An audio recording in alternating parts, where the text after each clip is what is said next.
वक्रतुंड महाकाय सूर्यकोटि समप्रभा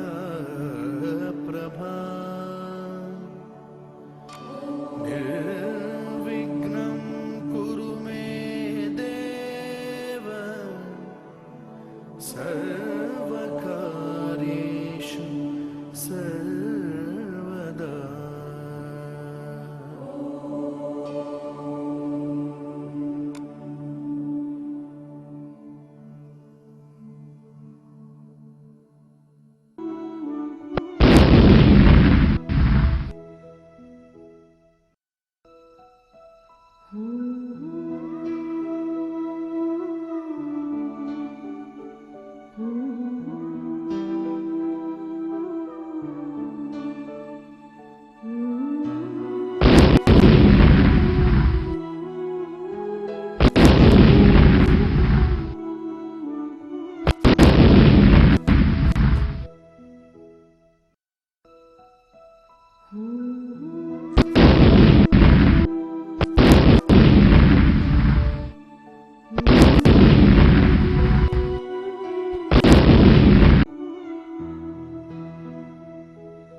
पुष्पी पौधों में लैंगिक जनन पर चर्चा करने के बाद में अब हम चर्चा करेंगे मानव में लैंगिक जनन पर, यानी सेक्सुअल रिप्रोडक्शन इन ह्यूमन पर।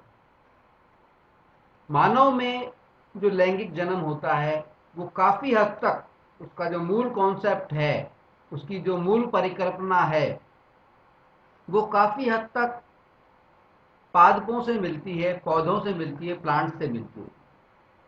जिस प्रकार प्लांट्स के अंदर नर और मादा युग्मक पाए जाते हैं, नर व मादा जनन कोशिकाएं पाई जाती हैं, ठीक उसी प्रकार से मानव में भी नर व मादा जनन कोशिकाएं पाई जाती हैं। नर व मादा जनन कोशिकाएं पाई जाती हैं। नर व मादा जनन कोशिका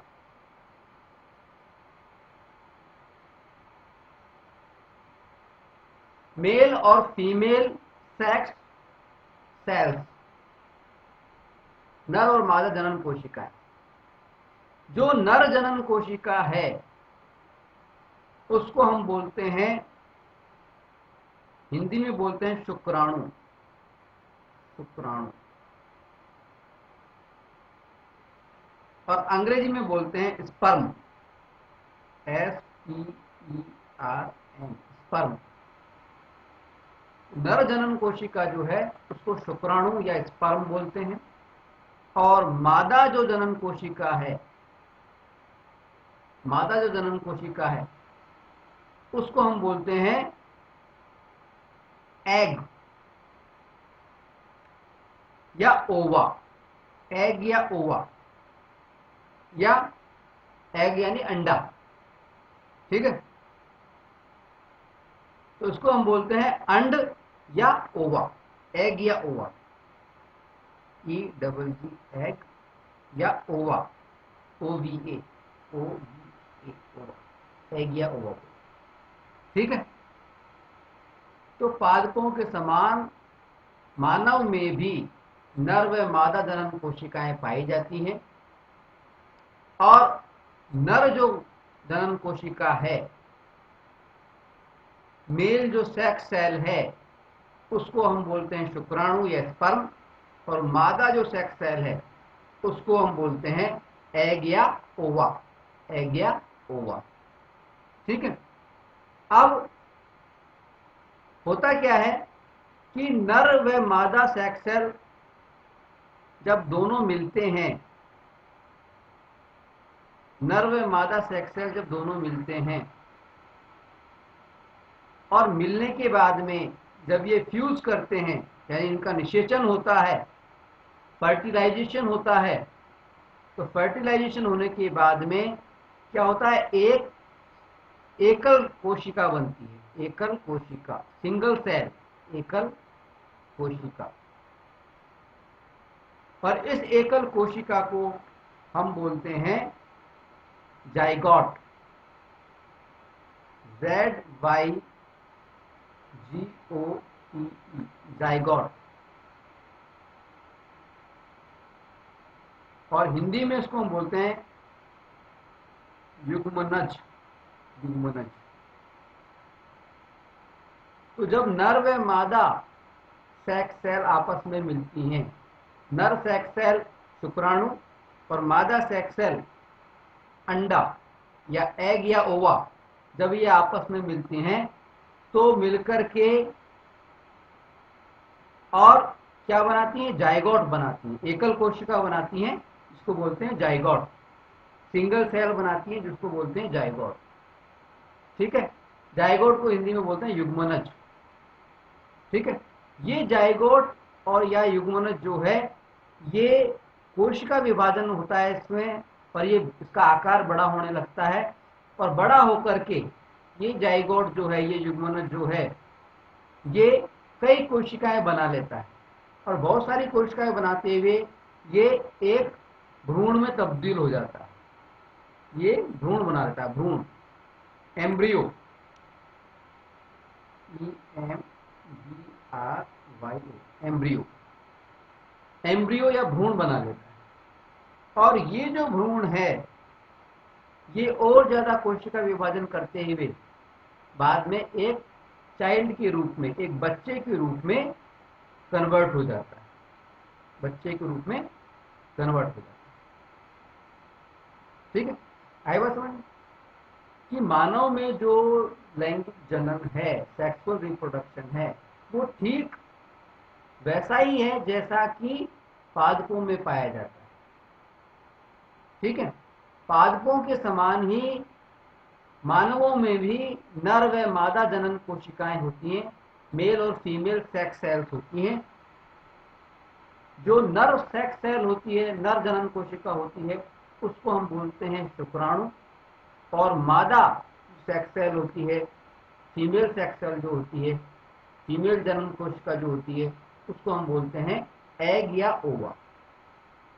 जब नर व मादा दोनों जनन कोशिकाएं आपस में मिलती हैं, जब नर व मादा दोनों जनन कोशिका आपस में मिलती हैं, यानी शुक्राणु और एग, ओवा, एग या ओवा, ये आपस में मिलते हैं, तो एक कोशिका बनाते हैं, सिंगल सेल बनाते हैं, एकल कोशिका बनाते हैं, जिसको बोलते हैं जाइगोट। ये जाइगोट वृद्धि करता हुआ, इसमें कोशिका विभाजन होता है और वृद्धि करते हुए कई प्रकार, बहुत सारी कोशिकाएं और कोशिकाएं बना लेता है, ठीक है। और इस प्रकार कोशिका विभाजन करते हुए ये जो जाइगोट है, ये भ्रूण या एम्ब्रियो में तब्दील हो जाता है। भ्रूण या एम्ब्रियो में तब्दील हो जाता है। और ये जो भ्रूण और एम्ब्रियो है, ये और ज्यादा डेवलप होकर के एक बच्चे में, एक चाइल्ड में तब्दील हो जाता है, ठीक है। तो ये तो बात हुई कि मानव में लैंगिक जनन या रिप्रोडक्शन, सेक्सुअल रिप्रोडक्शन जो होता है, वो उसका बेसिक कॉन्सेप्ट क्या है, ठीक है। अब यहाँ पे हम आपको एक बात और बता दें कि जैसे हमने पादपों में देखा था, पौधों में हमने देखा था कि जनन के लिए, रिप्रोडक्शन के लिए जनन अंग होते थे, जननांग होते थे, सेक्स ऑर्गन्स होते थे। सेक्स ऑर्गन कौन कौन से होते थे? हमने अभी पौधे में देखा था, पुष्पी पौधों के अंदर, कि एक तो होता था पुंकेसर, पुंकेसर इसको बोलते हैं स्टेमन,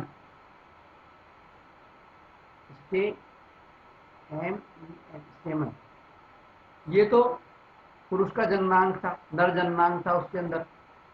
और दूसरा था स्त्री केसर, स्त्री केसर जिसको हमने बोला था कार्पिल, कार्पिल। ठीक है। अब ये था मादा जननांग, तो ये था नर जननांग। ठीक इसी प्रकार से मानवों में भी नर और मादा जननांग पाए जाते हैं। अब हम नर और मादा जननांगों की चर्चा करें, इससे पहले हम थोड़ी सी चर्चा करेंगे एक खास टर्म पर, खास शब्द पर, जिसको हम कहते हैं, जिसका नाम है यौवनावस्था या प्यूबर्टी। यौवनावस्था या प्यूबर्टी, तो प्यूबर्टी या यौवनावस्था। तो सबसे पहले हम चर्चा करेंगे यौवनावस्था पर और प्यूबर्टी। यौवनावस्था से हमारा तात्पर्य नर और मादा की उस उम्र से है, नर व मादा की, मेल और फीमेल की वह उम्र जिसमें उनके जननांग, उनके जननांग, जिसमें उनके जननांग जनन के लिए, रिप्रोडक्शन के लिए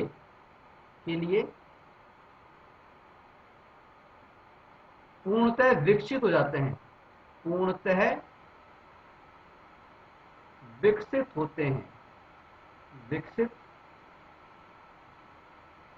होते हैं। इस उम्र को, इस अवस्था को हम यौवनावस्था या प्यूबर्टी कहते हैं। मेल व फीमेल की वो उम्र जिसमें उनके जननांग, उनके रिप्रोडक्टिव जो ऑर्गन्स हैं, वो जनन के लिए, रिप्रोडक्शन के लिए पूर्णतः विकसित हो जाते हैं, कंप्लीटली डेवलप हो जाते हैं, उस उम्र को हम कहते हैं यौवनावस्था। यहां पे हमें एक बात ध्यान रखनी होगी कि मानव में नर और मादा, मेल और फीमेल, इन दोनों में जो जननांग होते हैं वो होते तो बचपन से ही हैं, जन्म के समय से ही जननांग होते हैं, लेकिन प्यूबर्टी से पहले तक, यौवनावस्था से पहले तक ये जननांग जो होते हैं जनन के लिए यानी रिप्रोडक्शन के लिए तैयार नहीं होते। प्यूबर्टी के बाद ही, प्यूबर्टी के दौरान ही मेल और फीमेल, नर और मादा, दोनों के जननांग जो हैं, दोनों के जो रिप्रोडक्टिव ऑर्गन्स हैं, वो जनन के लिए, रिप्रोडक्शन के लिए पूर्णतः विकसित होते हैं, कंप्लीटली डेवलप होते हैं। ठीक है। अगर हम बात करें नर की, यानी मेल की, यानी लड़कों की, तो नर के अंदर, मेल्स के अंदर या लड़कों के अंदर ये जो उम्र होती है, ये होती है 13 से 14 साल की उम्र। 13 से 14 साल की उम्र के अंदर ये जिसके जो जननांग होते हैं वो विकसित होने लगते हैं। ठीक है। इसको हम प्यूबर्टी का समय बोलते हैं। और अगर हम मादा की बात करें, फीमेल की बात करें, लड़कियों की बात करें, तो ये 10 से 12 साल की उम्र के बीच में ये इनके जननांग विकसित होने लगते हैं। ठीक है। और इसी समय को हम कहते हैं यौवनावस्था। अब यहां पे हम आपको बता दें कि ये जो यौवनावस्था है, ये इसके अंदर इसका जो मूल कारण है वो है कुछ हार्मोन्स का बनना, कुछ हार्मोन्स का बनना। नर के अंदर जो हार्मोन बनते हैं जिनके कारण की यौवनावस्था आती है, उस हार्मोन का नाम है टेस्टोस्टेरोन।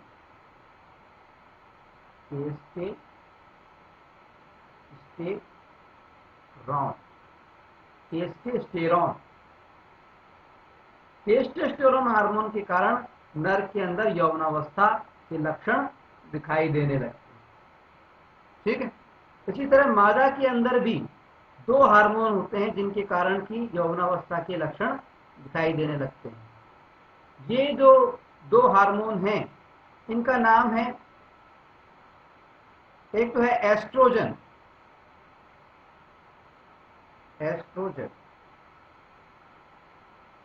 और दूसरा है प्रोजेस्टेरॉन।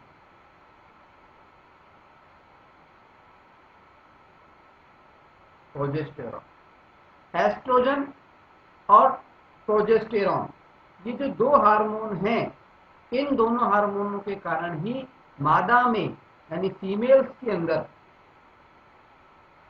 यौवनावस्था यानी प्यूबर्टी के लक्षण दिखाई देने लगते हैं। अब यौवनावस्था या प्यूबर्टी के ये लक्षण कौन से हैं नर और मादा दोनों के अंदर, आइए देखते हैं। अब मेल्स के अंदर, लड़कों के अंदर यौवनावस्था में यानी प्यूबर्टी के समय जो शारीरिक परिवर्तन या जो लक्षण दिखाई देते हैं वो इस प्रकार से। पहला, प्यूबर्टी के दौरान, यौवनावस्था के दौरान लड़कों की जो आवाज होती है वो बदल जाती है, वो भारी हो जाती है।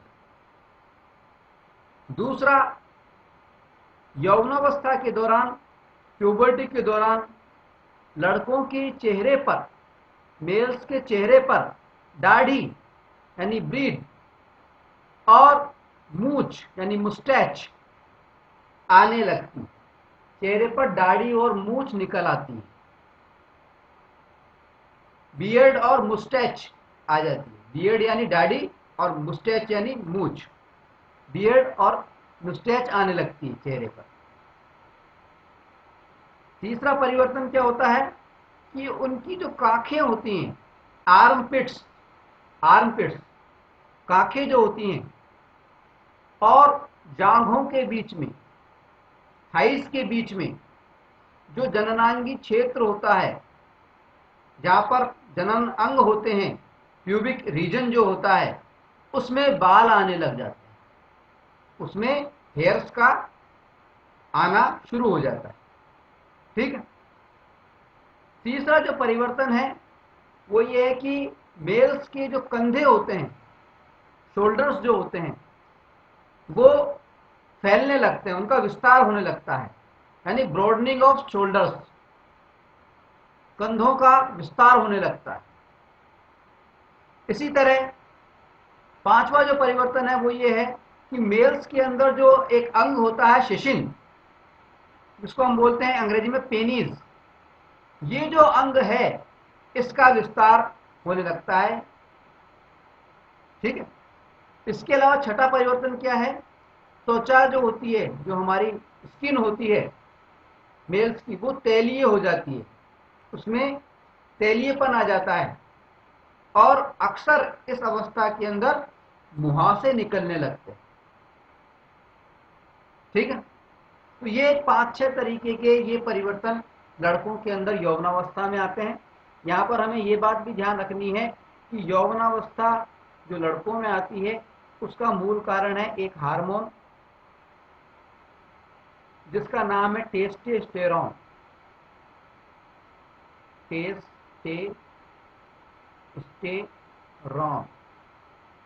टेस्टोस्टेरोन नाम याद रखना है इसका हार्मोन का। ठीक है। इस टेस्टोस्टेरोन हार्मोन के कारण ही लड़कों के अंदर यौवनावस्था यानी प्यूबर्टी के लक्षण दिखाई देने लगते हैं। उनमें शारीरिक परिवर्तन आने लगते हैं। ठीक, तो ये तो बात हुई हमारी लड़कों में कौन कौन से परिवर्तन आते हैं, शारीरिक परिवर्तन आते हैं यौवनावस्था के दौरान, प्यूबर्टी के दौरान। अब हम बात करेंगे कि लड़कियों में यानी फीमेल्स के अंदर यौवनावस्था के दौरान, प्यूबर्टी के दौरान कौन कौन से शारीरिक परिवर्तन आते हैं, कौन कौन से लक्षण दिखाई देते हैं। अगर हम बात करें लड़कियों की, तो लड़कियों में भी यौवनावस्था के दौरान यानी प्यूबर्टी के दौरान तकरीबन 6 प्रकार के शारीरिक परिवर्तन या लक्षण दिखाई देते हैं। ये 6 परिवर्तन कौन कौन से हैं? पहला परिवर्तन, आवाज का बारीक होना। प्यूबर्टी के दौरान, यौवनावस्था के दौरान फीमेल्स जो होती हैं, जो लड़कियां जो होती हैं, उनकी आवाज बारीक होने लगती है। यहां पर लड़कों के मामले में क्या बताया था मैंने? लड़कों के मामले में हमने बताया था कि लड़कों की आवाज भारी होने लगती है, जबकि लड़कियों में क्या होती है? प्यूबर्टी के दौरान आवाज बारीक होने लगती है। दूसरा जो शारीरिक परिवर्तन है वो ये है कि फीमेल्स के अंदर जो काखें होती हैं, आर्मपिट्स जो होते हैं, और जांघों के बीच का जो जननांगी क्षेत्र है, थाइल्स के बीच का जो हमारा जननांगी क्षेत्र है, जहां पे हमारे जनन अंग होते हैं, रिप्रोडक्टिव ऑर्गन्स होते हैं, प्यूबिक रीजन जिसको हम बोलते हैं, उस रीजन के अंदर, उस क्षेत्र के अंदर बाल आने लगते हैं। ठीक है, ये वाला जो परिवर्तन है ये लड़कों में भी पाया जाता है, जैसा कि अभी थोड़ी देर पहले मैंने बताया था कि कांखों और जांघों के बीच का जो जननांगी क्षेत्र है, प्यूबिक रीजन है, उसमें बाल आने लगते हैं। ठीक है, तीसरा जो परिवर्तन है फीमेल्स में जो पाया जाता है वो है स्तनों का विस्तार होना। उनकी जो ब्रेस्ट्स होती हैं, फीमेल्स की जो ब्रेस्ट होती है, वो उसकी ब्रॉडनिंग हो जाती है, वो उसका विस्तार हो जाता है, स्तनों का आकार बढ़ने लगता है, वृद्धि करने लगता है।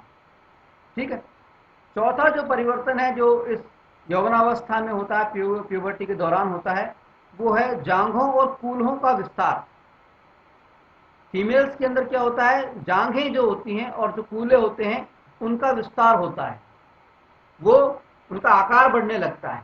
Broadening of thighs and हिप्स, thighs और हिप्स का ब्रॉडनिंग हो जाता है, जांघों और कूल्हों का विस्तार हो जाता है। ठीक, पांचवा जो परिवर्तन है वो है त्वचा तेलीय हो जाती है तथा अक्सर मुहासे निकल आते हैं। यानी जो ये वाला जो परिवर्तन है ये लड़कों में भी पाया जाता है कि त्वचा तेलीय हो गई और मुहासे निकल आते हैं। ठीक है, छठा जो परिवर्तन है वो काफी इंपॉर्टेंट है, जिसकी चर्चा हम थोड़ी देर बाद में विस्तार से भी करेंगे। यहां फिलहाल इतना ध्यान रखें कि छठा परिवर्तन जो होता है वो है मासिक चक्र का प्रारंभ, मेंस्ट्रुएशन साइकिल का प्रारंभ, स्टार्टिंग ऑफ मेंस्ट्रुएशन साइकिल, मासिक चक्र का प्रारंभ। अभी मासिक चक्र क्या होता है इसकी चर्चा हम बाद में करेंगे।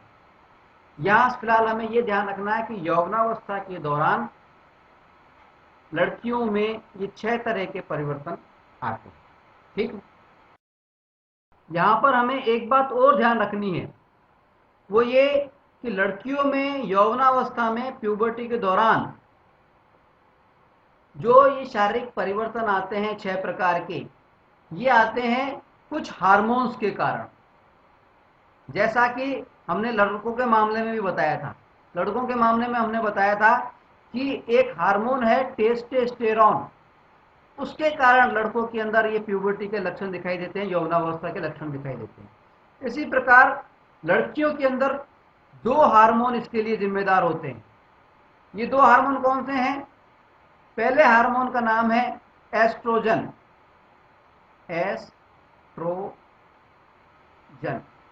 एस्ट्रोजन, और दूसरे हार्मोन का नाम है प्रोजेस्टेरॉन,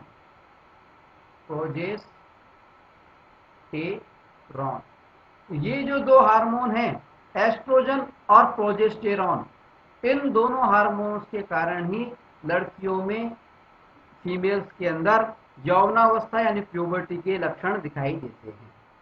ठीक है, अब हम बात करेंगे नर जनन तंत्र पर। यानी मेल रिप्रोडक्टिव सिस्टम पर। अब सवाल उठता है कि जो नर जनन तंत्र है, मेल रिप्रोडक्टिव सिस्टम है, उसके प्रमुख भाग कौन कौन से होते हैं? आइए देखते हैं। देखिए, मेल रिप्रोडक्टिव सिस्टम का नर जनन तंत्र का सबसे महत्वपूर्ण भाग है, जैसा कि इस चित्र में दिखाया गया है। ये जो हिस्सा इस चित्र में नजर आ रहा है आप, ये अंडाकार जो हिस्सा नजर आ रहा है, ये इसे कहते हैं वृषण। वृषण वृषण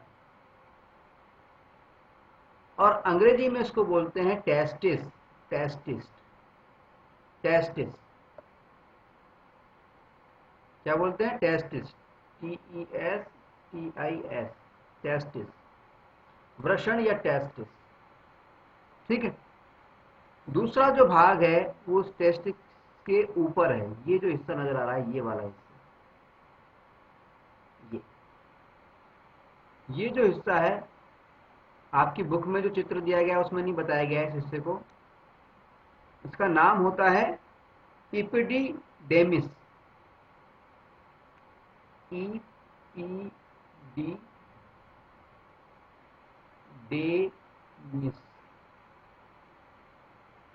इपिडीडेमिस, इपिडीडेमिस। अंग्रेजी में लिखें तो EPI,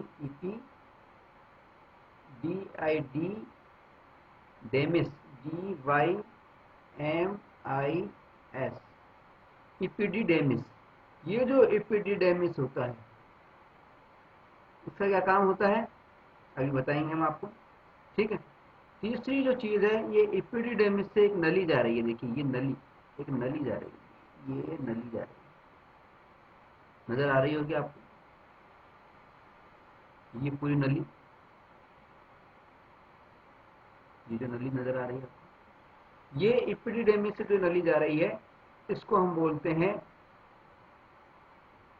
हिंदी में बोलते हैं शुक्र वाहिनी। शुक्र वाहिनी, शुक्र वाहिनी।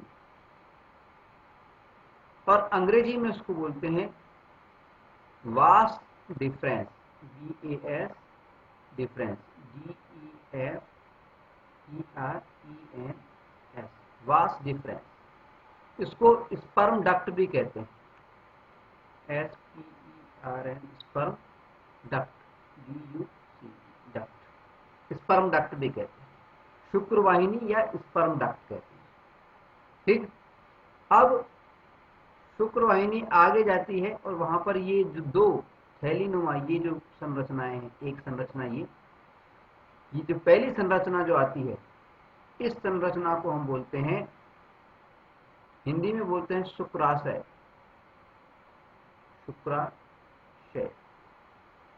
और अंग्रेजी में इसको बोलते हैं सेम्यूनल वेसल। क्या बोलते हैं? सेम्यूनल वेसल। ठीक है।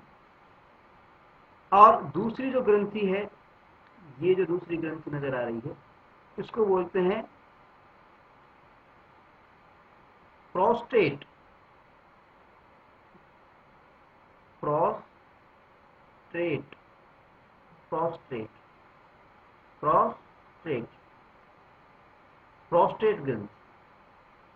दो ग्रंथियां हैं, एक तो ये शुक्र ग्रंथि बोल रहे हैं, शुक्राशय बोल रहे हैं, इसको बोलते हैं सीमिनल वेसल। सीमिनल वेसल, ये सीमिनल वेसल, कौन सी वाली? ये वाली। ये प्रोस्टेट है, प्रोस्टेट ग्रंथि। ठीक है। इसके बाद में ये जो आपको ये संरचना नजर आ रही है, ये वाली, ये उत्सर्जन तंत्र जब हमने पढ़ा था, एक्सक्रीशन का मामला जब हमने पढ़ा था, जब हमने पढ़ा था यूरिनरी ब्लैडर के बारे में। यूरिनरी ब्लैडर, यहां लिखा हुआ है ब्लैडर, यूरिनरी ब्लैडर, यानी ये जो संरचना है, इसको हिंदी में हम कहते हैं मूत्राशय। मूत्राशय। और अंग्रेजी में इसको कहते हैं यूरिनरी ब्लैडर। या कभी कभी इसको ब्लैडर भी बोल देते हैं।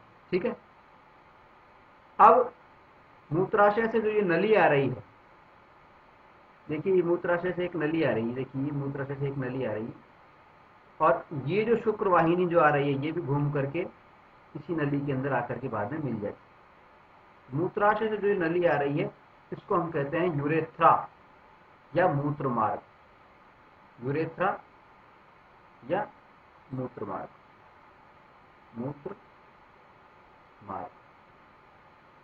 ठीक है, और ये जो संरचना हमें नजर आ रही है, ये जो पाइप जैसी जो संरचना नजर आ रही है हमें, इसको हम कहते हैं पेनिस। अंग्रेजी में कहते हैं पेनिस और हिंदी में बोलते हैं शिशिन। शिशिन या पेनिस। शिशिन या पेनिस जो है इसके अंदर ही मूत्र मार्ग होता है, यानी यूरेथ्रा होती है, मूत्र की नली होती है। ठीक है, अब एक एक करके इन सभी भागों को हम समझने की कोशिश करते हैं। देखिए, सबसे पहले हम बात करेंगे इस भाग की, यानी टेस्टिस की, टेस्टिस की। और टेस्टिस को हम बोलते हैं वृषण, वृषण। तो सबसे पहले जो बात है वो तो ये है कि जो टेस्टिस जो होता है, जो वृषण जो होता है, ये अंडाकार आकृति का होता है, इसकी आकृति अंडाकार। ठीक है, दूसरी बात इसमें यह है कि ये जो वृषण होता है ये हमारे शरीर की जो मेन बॉडी होती है, मुख्य शरीर जो हमारा होता है, उससे बाहर होता है, बाहर की ओर निकला हुआ होता है। ठीक है, तीसरी बात, ये जो टेस्टिस या वृषण है इनकी संख्या होती है दो, दो टेस्टिस या वृषण होते हैं। ठीक है, अब सवाल उठता है कि ये जो टेस्टिस या वृषण नाम की जो संरचना है, इसका हमारे शरीर में आखिर काम है क्या, क्या काम करती है? तो टेस्टिस या वृषण जो है हमारे शरीर के अंदर दो महत्वपूर्ण काम करते हैं। पहला जो महत्वपूर्ण काम है वो तो है मेल सेक्स सेल बनाना, नर युग्मक बनाना। Male, MEL, male sex cell, male sex cell.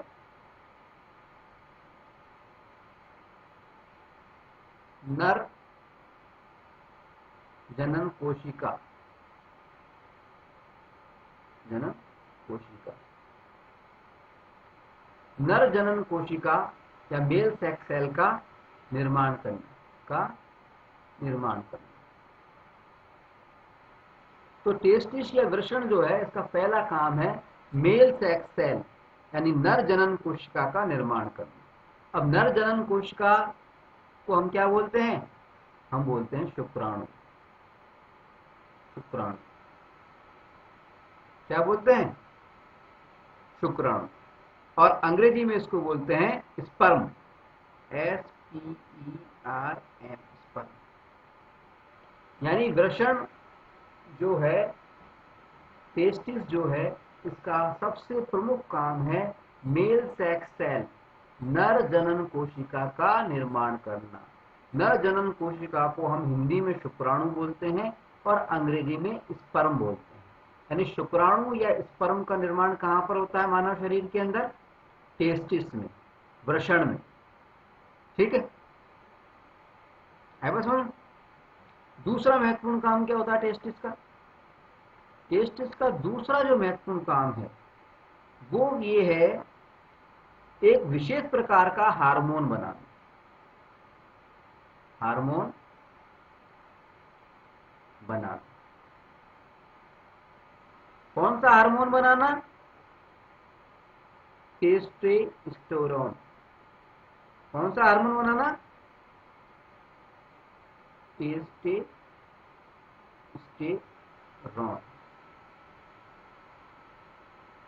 Testosterone. अभी अभी जब हमने चर्चा की थी लड़कों में शारीरिक परिवर्तन की या लड़कों में प्यूबर्टी की, यौवनावस्था की, उस समय हमने बताया था कि नर के अंदर, लड़कों के अंदर, मेल्स के अंदर जो शारीरिक परिवर्तन आते हैं वो एक विशेष हार्मोन के कारण आते हैं जिसका नाम होगा टेस्टोस्टेरोन। और ये जो टेस्टोस्टेरोन है, इस टेस्टोस्टेरोन हार्मोन का निर्माण कौन सी ग्रंथि करती है, कहां पर होता है मानव शरीर में? वो होता है वृषण के द्वारा, टेस्टिस के द्वारा। ठीक है, तो ये तो बात हुई टेस्टिस की। टेस्टिस में हमने क्या क्या बातें बताई, वृषण में हमने क्या क्या बातें बताई? एक तो हमने बताया कि वृषण का आकार जो होता है ये अंडाकार होता है। ठीक है, दूसरी बात हमने बताया कि वृषण या टेस्टिस जो होती है ये हमारे शरीर के मेन बॉडी के बाहर की तरफ होता है। ठीक, बाहर निकला हुआ होता है। तीसरी बात हमने बताई कि टेस्टिस या वृषण जो है इनकी संख्या 2 होती है, 2 पाए जाते हैं मानव शरीर के। प्रत्येक मानव में, प्रत्येक नर के अंदर 2 टेस्टिस या वृषण पाए जाते हैं। ठीक है, फिर हमने बताया कि टेस्टिस या वृषण के 2 महत्वपूर्ण काम हैं। पहला महत्वपूर्ण काम है मेल सेक्स सेल का निर्माण करना, यानी नर जनन कोशिका का निर्माण करना। और नर जनन कोशिका का मतलब है शुक्राणु या स्पर्म का निर्माण करना। नर जनन कोशिका को हिंदी में शुक्राणु और अंग्रेजी में स्पर्म बोलते हैं। ठीक है, दूसरा हमने काम बताया टेस्टिस का, वृषण का, एक टेस्टोस्टेरोन नाम का एक हार्मोन होता है, इसका निर्माण करना, ये भी इसका काम। और ये टेस्टोस्टेरोन जो हार्मोन है ये मेल्स के अंदर, पुरुषों के अंदर, नर के अंदर यौवनावस्था के जो लक्षण होते हैं, प्यूबर्टी के जो लक्षण होते हैं, उनके लिए जिम्मेदार होता है। ठीक, अच्छा, इसके बाद में ये जो हमने एक आकृति देखी, इस तरह की ये एक आकृति है, ये देखिए एक मोटी पेशीय भित्ति है, पेशियों की एक दीवार है, मस्कुलर वाल है ये, टेस्टिस के चारों तरफ एक मोटी पेशीय भित्ति है, मस्कुलर वाल है, कोशिकीय भित्ति है। इसको हम कहते हैं स्क्रोटम। स्क्रोटम अंग्रेजी में बोलते हैं स्क्रोटम। क्या बोलते हैं? स्क्रोटम। मैं यहां लिख देता हूं, जगह नहीं है, यहां लिख देता हूं मैं, स्क्रोटम। स्क्रोटम स्पेलिंग लिखना चाहें तो इसकी स्पेलिंग होगी SCROTUM, स्क्रोटम। स्क्रोटम, स्क्रोटम को हिंदी में हम बोलते हैं वृषण कोश। वृषण कोश। अब ये जो स्क्रोटम या वृषण कोश होता है, इसका मुख्य काम क्या होता है? इसका मुख्य काम होता है, ये जो वृषण है, ये जो टेस्टिस है, 2 जो हमारे शरीर में होते हैं, इन टेस्टिस को, इन वृषणों को अपनी जगह पर बनाए रखना, अपने स्थान पर बनाए रखना, इनको प्रोटेक्ट करना, ये इस स्क्रोटम या वृषण कोश का काम होता है। ठीक, अब ये तो हमने बता दिया कि ये कोश की पेशीय भित्ति होती है, और इस पेशीय भित्ति का हम बोलते हैं स्क्रोटम या वृषण कोश। और वृषण कोश का काम भी हमने बताया कि वृषण कोश का काम होता है वृषण को, शरीर में पाए जाने वाले वृषण को अपने स्थान पर बनाए रखना, उसको प्रोटेक्ट करना। ठीक, अब हम बात करेंगे ये तीसरी संरचना जो इधर व्हाइट में ये नजर आ रही है, ये वाली, इसमें मैं अभी लाइन कर रहा हूँ, ये वाली, ये जो संरचना नजर आ रही है जो कि वृषण के ठीक ऊपर है, टेस्टिस के ठीक ऊपर है, इस संरचना को हम बोलते हैं इपिडीडेमिस। इसको अंग्रेजी में याद कर लें शब्द को, इपिडीडेमिस। इपिडीडेमिस। इपिडीडेमिस जो होती है, इस संरचना का काम क्या होता है? वृषण जो है, टेस्टिस जो है, वो क्या करता है? शुक्राणुओं का निर्माण करता है। मेल सेक्स सेल, जिसको हम शुक्राणु बोलते हैं या स्पर्म बोलते हैं, इसका निर्माण करता है वृषण। और निर्माण करने के बाद में इस शुक्राणुओं का जो संग्रह जो होता है, इन शुक्राणुओं का जो संग्रह होता है वो होता है एपिडिडेमिस के अंदर, एपिडिडेमिस के अंदर इस संरचना। ठीक है। अब एपिडिडेमिस से एक नली, एक डक्ट, एक नलिका जाती है जो कि इस चित्र में दिखाई गई है।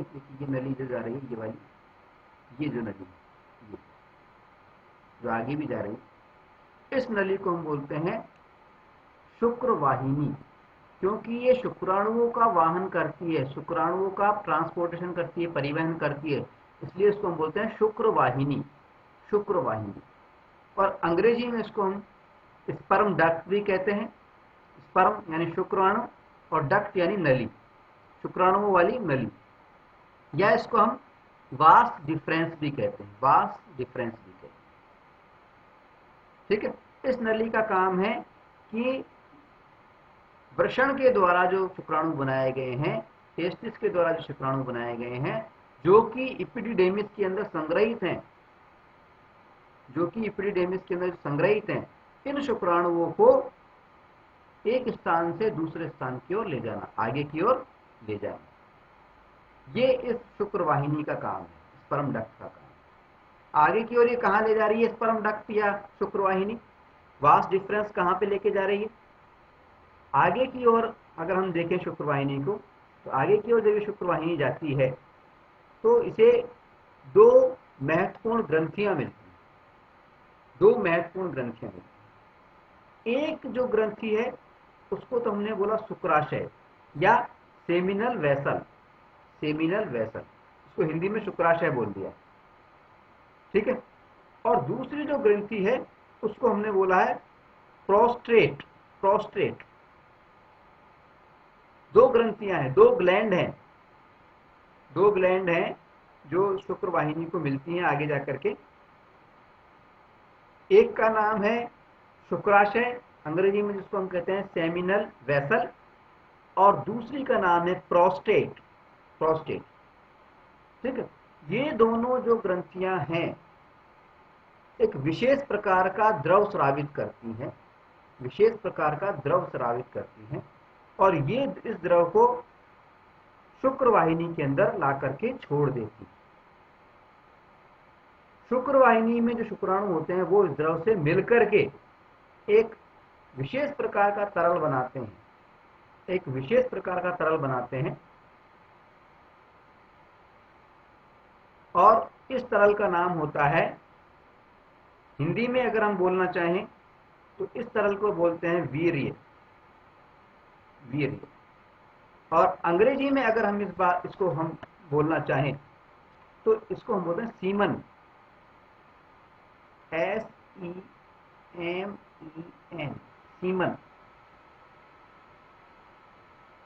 तो ये जो दो ग्रंथियां हैं, सेमिनल वेसल, शुक्राशय और प्रोस्टेट, ये दोनों ग्रंथियां अपने अपने स्रावों को, अपने अपने सिक्रेशंस को इस शुक्रवाहिनी में यानी स्पर्म डक्ट के अंदर यानी वास डिफरेंस के अंदर डाल देती हैं, और डालने के बाद में शुक्राणु इनमें मिक्स हो जाते हैं और एक विशेष प्रकार का नया तरल बनता है जिसको हम वीर्य या सीमन कहते हैं, सीमन।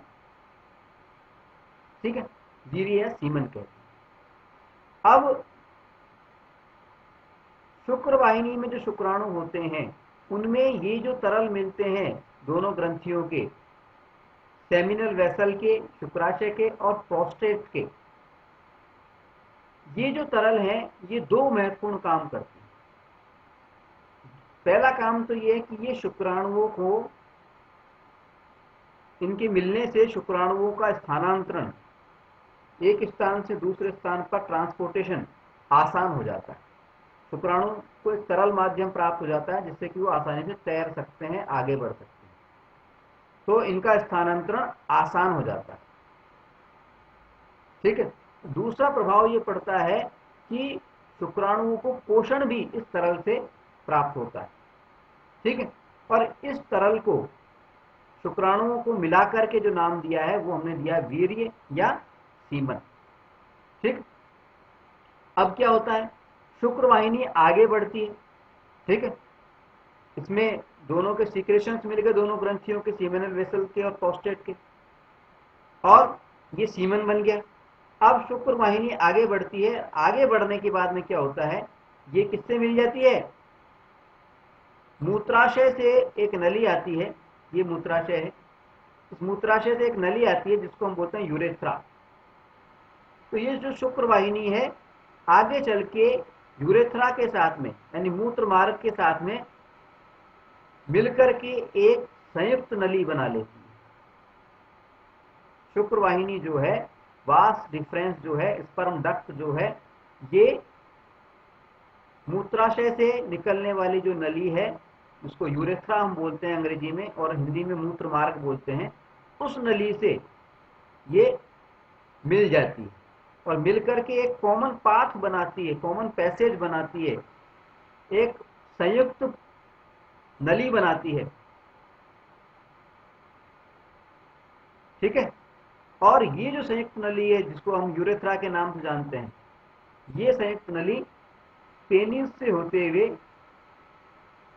शरीर के बाहर खुलती है। ये जो नली होती है मूत्र मार्ग वाली, ये पेनिस यानी शिशिन से होते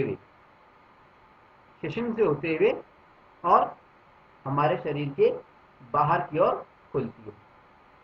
यहां पर एक बात ध्यान रखने वाली बात है, वो ये कि ये जो मूत्र मार्ग है, ये मूत्र मार्ग क्योंकि संयुक्त हो गया है, इसमें शुक्र वाहिनी भी मिल गई है और इधर से मूत्राशय की ये जो नली थी ये भी मिल गई है। तो ये जो मूत्र मार्ग है, ये मूत्र के लिए, यूरिन के लिए, और जो सीमन होता है, वीर्य जो होता है, जो शुक्राणु हमारे आए थे, जब ये ग्रंथियों से दो तरल पदार्थ में मिले, लिक्विड्स मिले और वो सीमन बन गया, तो ये सीमन के लिए यानी वीर्य के लिए और मूत्र के लिए, यूरिन के लिए, दोनों के लिए एक मिला जुला रास्ता है, कॉमन पाथ है, कॉमन रास्ता है, जिससे कि ये शरीर से बाहर निकलते हैं।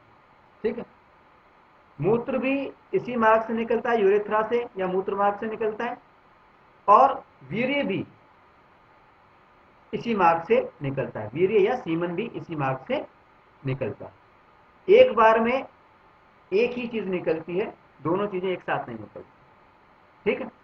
तो ये हो गया हमारा जो मेल रिप्रोडक्टिव सिस्टम है, नर जनन तंत्र, उसके विभिन्न भागों को हमने देख लिया और उन भागों के कामों को हमने देख लिया। ठीक है। अब हम बात करेंगे मादा रिप्रोडक्टिव सिस्टम पर, मादा जनन तंत्र पर, फीमेल रिप्रोडक्टिव सिस्टम पर। ठीक। लेकिन उससे पहले हम एक छोटे से सवाल पर विचार करते हैं। सवाल हमारा यह है कि हमने बताया था कि वृषण जिनकी संख्या 2 होती है, जो अंडाकार होते हैं, हमने बताया था कि हमारे शरीर के जो मेन बॉडी होती है, मुख्य शरीर होता है, उसके बाहर की ओर होते हैं। तो सवाल ये उठता है कि वृषण हमारे शरीर की जो मेन बॉडी होती है उससे बाहर की तरफ क्यों होती है। ठीक है। बाहर होने का क्या कारण है, क्या लॉजिक है, क्या तर्क है। या हम आपको बता दें कि हमने बताया था कि वृषण या टेस्टिस जो था, इसका मुख्य कार्य होता है शुक्राणुओं का निर्माण करना, स्पर्म का निर्माण करना। जो नर जनन कोशिका है उसका निर्माण करना। ठीक है। तो नर जनन कोशिका यानी शुक्राणु यानी स्पर्म, इसका निर्माण करना टेस्टिस का, वृषण का मुख्य कार्य होता है। अब शुक्राणुओं के निर्माण के लिए, स्पर्म के निर्माण के लिए हमारे शरीर का जो टेम्परेचर होता है उससे तकरीबन 3 डिग्री सेंटीग्रेड कम तापमान की आवश्यकता होती है। ठीक है। हमारे शरीर के टेम्परेचर से कम तापमान की आवश्यकता होती है शुक्राणुओं के निर्माण के लिए। अगर वृषण या टेस्टिस हमारे मेन मुख्य शरीर के अंदर होता, मेन बॉडी के अंदर होता, तो उसका तापमान हमारे शरीर के तापमान के बराबर होता। अगर तापमान हमारे शरीर के तापमान के बराबर होता तो शुक्राणुओं का निर्माण होना संभव नहीं था। ठीक है, इसलिए चूंकि हमारे शुक्राणुओं के निर्माण के लिए ये आवश्यक है कि हमारे इसका जो टेम्परेचर है वो हमारे शरीर से तकरीबन 3 डिग्री सेंटीग्रेड कम हो, और यही कारण है कि ये जो टेस्टिस है, जो वृषण है, ये हमारे शरीर के मुख्य जो हिस्सा है उससे बाहर की ओर लटके हुए रहते हैं। ठीक, आई बात समझ? मतलब ये है कि ये बाहर इसलिए होते हैं क्योंकि शुक्राणुओं के निर्माण के लिए, स्पर्म के निर्माण के लिए हमारे शरीर का तापमान कम होना चाहिए।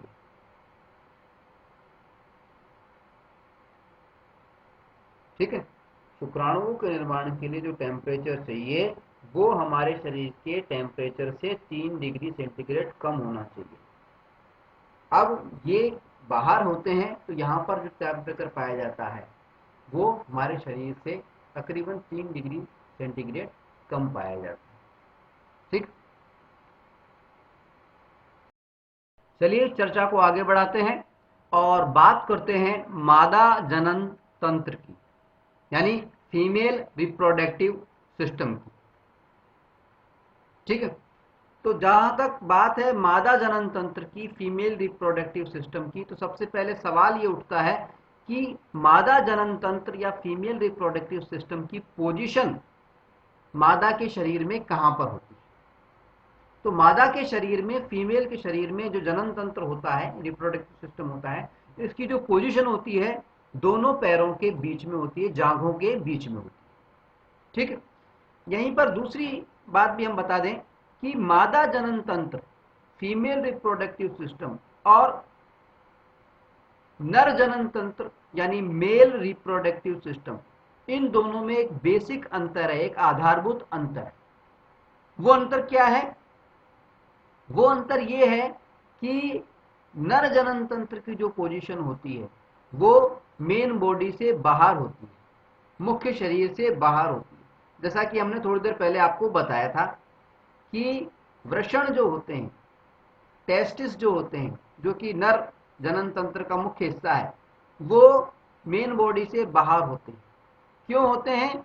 क्योंकि टेस्टिस के द्वारा शुक्राणुओं का निर्माण तभी संभव है जब उसका तापमान शरीर के तापमान से तकरीबन 3 डिग्री सेंटीग्रेड कम हो, इसलिए वो बाहर होते हैं। लेकिन अगर हम बात करें मादा जनन तंत्र की, तो मादा जनन तंत्र जो है, फीमेल रिप्रोडक्टिव सिस्टम जो है, वो मादा के मुख्य शरीर के अंदर ही होता है, मेन बॉडी के अंदर ही पाया जाता है। अब सवाल उठता है कि मादा जनन तंत्र या फीमेल रिप्रोडक्टिव सिस्टम के मुख्य भाग कौन कौन से?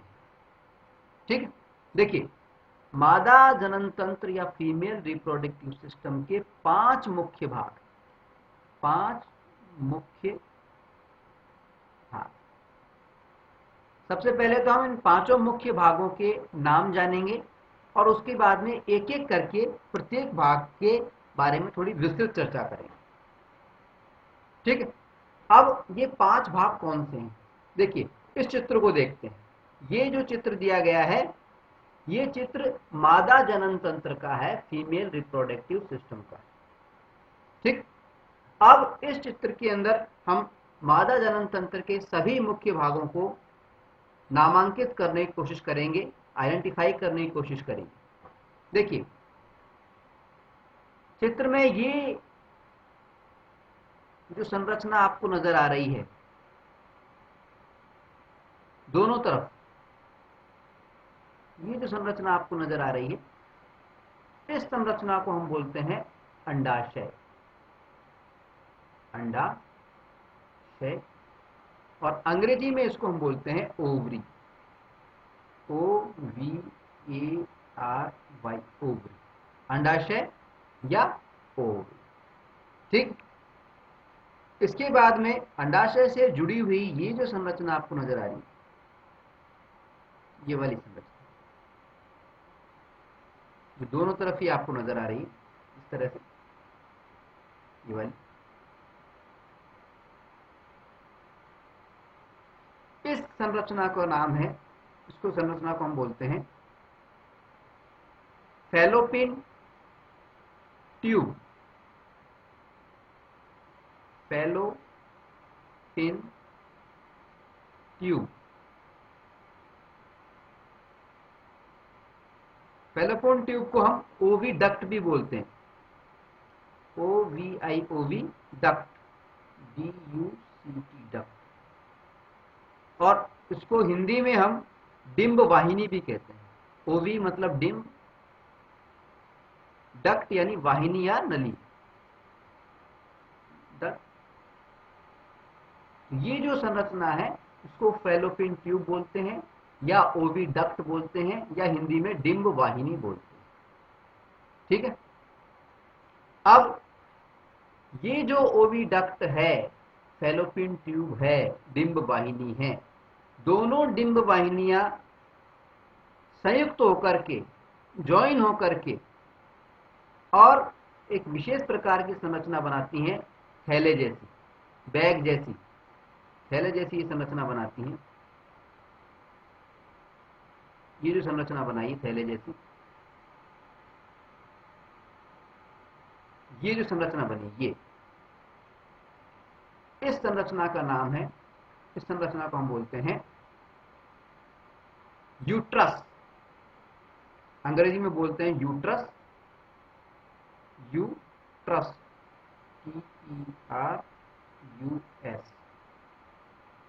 TERUS, uterus, uterus. हिंदी में इसको बोलते हैं गर्भाशय, गर्भाशय, यूट्रस या गर्भाशय। इसको अंग्रेजी में हम वोम भी बोल देते हैं, WOMB, वोम भी बोल देते हैं। तो ये जो संरचना है इसको हम बोलते हैं यूट्रस या गर्भाशय या वोम। ठीक है, इसके बाद में ये जो संरचना नजर आ रही है आपको, ये बीच में ये नली जैसी, सकड़ी जो नली जैसी ये नजर आ रही है, ओपनिंग जो है ये सकड़ी, जो ये खुला स्थान है, सकड़ा, नैरो ओपनिंग जो है, ये सकड़ी जो ओपनिंग है, ये इसको हम कहते हैं सर्विक्स, अंग्रेजी में बोलते हैं सर्विक्स। ये जो ओपनिंग है इसको अंग्रेजी में तो बोलते हैं सर्विक्स, CERVIX, सर्विक्स, और हिंदी में इसको हम बोलते हैं गर्भाशय ग्रीवा, गर्भाशय ग्रीवा। ठीक है, गर्भाशय ग्रीवा। ठीक है, ये गर्भाशय था, ये यूट्रस था, और इसको हमने बोल दिया गर्भाशय ग्रीवा। ठीक है, सर्विक्स। और इसके बाद में ये जो जगह नजर आ रही है, ये आपको बड़ी जो ओपनिंग नजर आ रही है, ये वाली दोनों तरफ से जो नजर आ रही है, ये जो ओपनिंग है, ये वाली, इसको हम बोलते हैं, अंग्रेजी में बोलते हैं वेजाइना, वेजाइना, VAGINA, वेजाइना, और हिंदी में बोलते हैं योनि, योनि, वेजाइना या योनि। ठीक, तो कौन कौन से भाग हुए मादा जनन तंत्र के, फीमेल रिप्रोडक्टिव सिस्टम के? भाग नंबर 1 अंडाशय या ओवरीज, ये वाली। ठीक है, भाग नंबर 2 फैलोपियन ट्यूब्स, जिसको ओविडक्ट बोलते हैं या डिंब वाहिनी बोलते हैं, ये वाली, एक और एक, ये दो, ये भी दो होती है। ठीक है, तीसरी चीज यूट्रस, यूट्रस या गर्भाशय या वोम। यूट्रस, इसको हिंदी में गर्भाशय बोलते हैं या अंग्रेजी में वोम भी बोल देते हैं, यूट्रस या वोम, गर्भाशय। ठीक है। चौथी चीज हमने बताई सर्विक्स, गर्भाशय ग्रीवा। और पांचवी चीज हमने, पांचवा भाग हमने बताया वेजाइना यानी योनि। तो ये 5 मुख्य भाग हैं मादा जनन तंत्र। ठीक है। अब हम एक एक करके इन 5 भागों के बारे में थोड़ी सी विस्तार से जानकारी लेते हैं। सबसे पहले हम बात करेंगे अंडाशय या ओवरी की। OVARY, ओवरी, अंडाशय या ओवरी की। अंडाशय या ओवरी कौन से हैं चित्र में? ये वाले। ठीक है। अब अंडाशय या ओवरी के बारे में मुख्य बातें क्या हैं? पहली बात तो ये है कि अंडाशय या ओवरी, इनकी जो आकृति होती है, इनकी जो शेप होती है, वो अंडाकार होती है। ठीक। दूसरी बात क्या है? दूसरी बात यह है कि अंडाशय या ओवरी जो है, इनकी संख्या 2 होती है, 1 और ये 2, शरीर में 2 होती है। ठीक है। तीसरी बात क्या है कि अंडाशय या ओवरी जो है, ये इनकी जो पोजीशन होती है मानव के शरीर में, वो किडनी के आसपास होती है, वो वृक्क के आसपास होती है। मानव शरीर में जो वृक्क होता है, किडनी होती है, जिसका काम होता है ब्लड से यूरिन को छान करके बाहर निकालना, इसके आसपास ये अंडाशय या ओवरी पाई जाती है। ठीक। अब ये जो अंडाशय या ओवरी हैं, इनके अंदर क्या होता है? हजारों की संख्या में छोटे छोटे छोटे छोटे अपरिपक्व अंड होते हैं। क्या होते हैं? अपरिपक्व अंड। और ये अपरिपक्व अंड कब से होते हैं? फीमेल के जन्म से ही, मादा के जन्म के समय से ही जो अंडाशय होते हैं, उसके अंदर अपरिपक्व अंड पाए जाते हैं। हजारों की संख्या में अपरिपक्व अंड होते हैं। ठीक है। इन अपरिपक्व अंडों को हम बोलते हैं फॉलिकल्स, अंग्रेजी में हम बोल देते हैं फॉलिकल्स, FOLLICLES, फॉलिकल्स। हजारों की संख्या में अपरिपक्व अंड होते हैं। ठीक है। अब ये अंडाशय या ओवरी काम क्या करती है? देखिए, जिस प्रकार से नर जनन तंत्र में मेल रिप्रोडक्टिव सिस्टम के अंदर वृषण यानी टेस्टिस 2 महत्वपूर्ण काम करता था, ठीक उसी प्रकार से मादा जनन तंत्र में फीमेल रिप्रोडक्टिव सिस्टम के अंदर भी ये जो अंडाशय है या ओवरी है, ये भी 2 महत्वपूर्ण काम करता है। ये 2 महत्वपूर्ण काम कौन से करता है? ये 2 महत्वपूर्ण काम करता है, नंबर 1, फीमेल सेक्स सेल बनाना, फीमेल सेक्स सेल का निर्माण।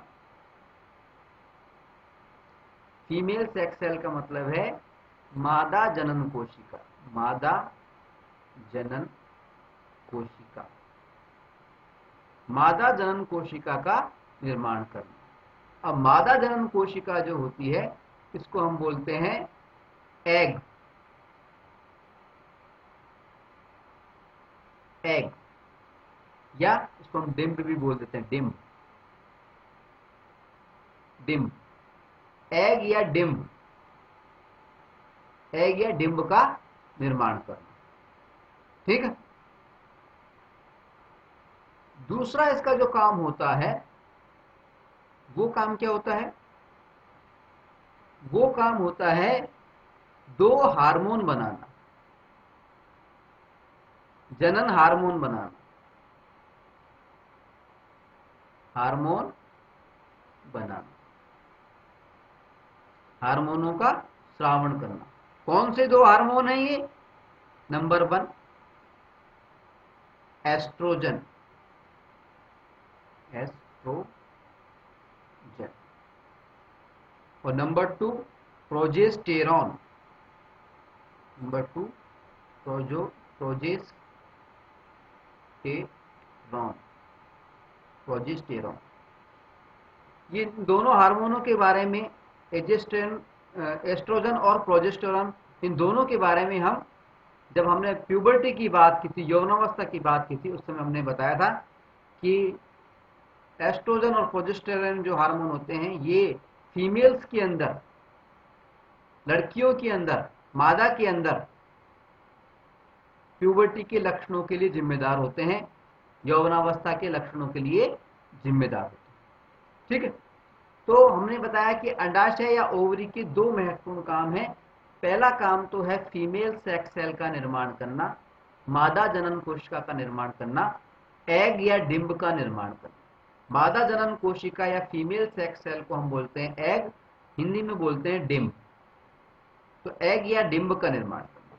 दूसरा महत्वपूर्ण काम था एस्ट्रोजन और प्रोजेस्टेरॉन नाम के जो हार्मोन हैं इनका निर्माण करना। लेकिन यहां पर एक खास बात ध्यान रखने की, वो ये कि अंडाशय ये काम हमेशा नहीं करता। अंडाशय या ओवरी ये काम यौवनावस्था के बाद ही कर सकती है, प्यूबर्टी के बाद ही करती है, यौवनावस्था के बाद, यौवनावस्था के बाद ही करती है। यानी 10 से 12 साल की उम्र जब मादा की होती है, फीमेल की होती है, इसके बाद ही अंडाशय ये दो काम करता है, फीमेल सेक्स सेल बनाने का, एग बनाने का, और हार्मोन्स बनाने का, एस्ट्रोजन और प्रोजेस्टेरॉन बनाने का। ठीक है, यहां पे हमें एक बात ये भी ध्यान रखनी है कि ये फीमेल सेक्स सेल बनती किससे है, एग या डिंब बनता किससे है। तो हमने आपको बताया था कि अंडाशय के अंदर, ओवरी के अंदर, फीमेल के अंदर जन्मजात रूप से, जन्म से ही हजारों की संख्या में अपरिपक्व अंड होते हैं, फॉलिकल्स होते हैं। इन्हीं अपरिपक्व अंडों से, इन्हीं फॉलिकल से यौवनावस्था के बाद प्रत्येक माह एक अंड डिंब में कन्वर्ट हो जाता है, परिपक्व हो जाता है, और वो परिपक्व होकर के ये जो फैलोपियन ट्यूब होती है इसके अंदर चला जाता है। फैलोपियन ट्यूब जो है, डिंब वाहिनी जो है, इसको डिंब वाहिनी और फैलोपियन ट्यूब हमने कहा, ओविडक्ट हमने कहा, इसके अंदर चला जाता है। दोनों अंडाशयों में से किसी एक अंडाशय से, ऐसा नहीं कि हर महीने दोनों अंडाशयों से एक एक अंडा जाता है, दोनों में से किसी एक अंडाशय से एक अपरिपक्व अंड परिपक्व होकर के डिंब के रूप में और फैलोपियन ट्यूब में, यानी डिंब वाहिनी में या ओविडक्ट जिसको हम बोलते हैं, उसके अंदर चला जाता है। ठीक है, तो ये तो बात हुई हमारी अंडाशय की, यानी ओवरी की। ठीक है, अब हम बात करते हैं फैलोपियन ट्यूब की। देखिए कौन सी है फैलोपियन ट्यूब, ये दो आकृतियां नजर आ रही हैं दोनों तरफ। ये जो है आकृति यहां से यहां तक की, इधर भी यहां से यहां तक की, ये जो पूरी आकृतियां हैं इसको हम बोलते हैं फैलोपियन ट्यूब या ओविडक्ट, या हिंदी में इसको कहते हैं डिंब वाहिनी। अब ये जो ओविडक्ट है, ये जो डिंब वाहिनी है, देखो ओविडक्ट, ओवी मतलब डिंब और डक्ट यानी होता वाहिनी, यानी जिसका नलिका, ओवी नलिका। ठीक है, इसको हिंदी में हमने बोल दिया डिंब वाहिनी। ठीक है, इसको फैलोपियन ट्यूब भी हम कह देते हैं। ठीक, अब ओविडक्ट दो होती है, डिंब वाहिनी दो होती है, इनकी संख्या भी दो होती है। ठीक है। अब ओविडक्ट या फैलोपियन ट्यूब या डिंब वाहिनी जो है, इनका काम क्या होता है? इनका काम होता है अंडाशय से एग को कलेक्ट करना, अंडाशय से डिंब को कलेक्ट करना और उसे यूट्रस की ओर, ये यूट्रस है, यूट्रस,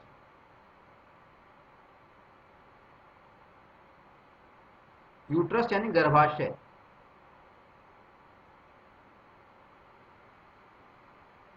तो फैलोपियन ट्यूब्स का काम क्या होता है? डिंब वाहिनी का काम क्या होता है? ओविडक्ट का काम क्या होता है?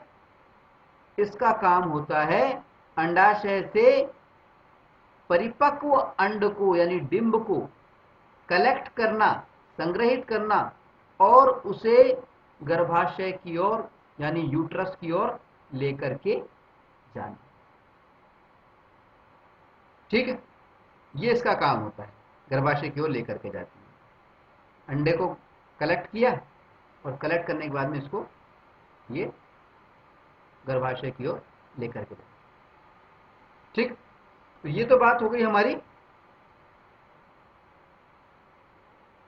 फैलोपियन ट्यूब की, ओविडक्ट की या डिंब वाहिनी।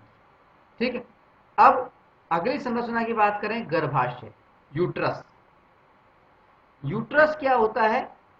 दोनों जो डिंब वाहिनियां होती हैं, दोनों जो फैलोपियन ट्यूब्स होती हैं, ओविडक्ट होती हैं, ये मिलकर के, संयुक्त होकर के एक थैले जैसी संरचना बनाती है, थैले जैसी संरचना बनाती है। इस थैले नुमा जो संरचना होती है, इसको हम कहते हैं यूट्रस या गर्भाशय। यूट्रस या गर्भाशय का काम क्या होता है? गर्भ धारण करना, गर्भ को धारण करना। अगर अंडा जो है, जो ये परिपक्व डिंब आया है फैलोपियन ट्यूब के अंदर, अगर इसका निषेचन हो जाता है, इसका फर्टिलाइजेशन हो जाता है, निषेचन यानी फर्टिलाइजेशन, अगर ये फर्टिलाइजेशन हो जाता है, यानी निषेचन या फर्टिलाइजेशन का मतलब क्या हुआ? अगर इससे कोई शुक्राणु आकर के मिल जाता है, फ्यूज कर जाता है, ठीक है, तो उससे बाद में जो जाइगोट बनता है और जाइगोट से धीरे धीरे जो भ्रूण बनता है, वो भ्रूण इस गर्भाशय की दीवार पर आकर के चिपकता है और वही धीरे धीरे बढ़ करके एक बच्चे का रूप, एक चाइल्ड का रूप लेता है। तो यूट्रस या गर्भाशय का काम है बच्चे की वृद्धि करना, डेवलपमेंट करना, उसको रखना, उसको सुरक्षा प्रदान करना, उसका पोषण करना, ये इस यूट्रस या गर्भाशय का काम होता है। ठीक है, अब अगला हमने बताया था गर्भाशय, ग्रीवा, और उसके बाद में है वेजाइना। ये है वेजाइना, या जिसको हमने कहा वेजाइना, इंग्लिश में बोलते हैं वेजाइना, VAGINA, वेजाइना, और हिंदी में इसको बोलते हैं योनि, योनि। ठीक है, इसको अंग्रेजी में हम बर्थ कैनाल भी बोल देते हैं, बर्थ कैनाल, क्योंकि जन्म यहीं से होता है, इसलिए इसको बर्थ कैनाल भी बोल देते हैं। जन्मनाल, जन्मनाल या बर्थ कैनाल, जन्मनाल या birth canal, BIRTH, birth canal, CANAL, birth canal. ठीक है, ये जो वेजाइना होती है, योनि होती है, ये शरीर के बाहर जाकर के खुलती है। इसका एक सिरा जो होता है हमारे शरीर के बाहर खुलता है, मादा के शरीर के बाहर खुलता है। ठीक है, तो ये तो बात हो गई हमारी मादा जनन तंत्र की। ठीक है, अब हम बात करेंगे कि रिप्रोडक्शन का जो प्रोसेस होता है, ये आखिर होता कैसे, what is the process of reproduction in human. ठीक,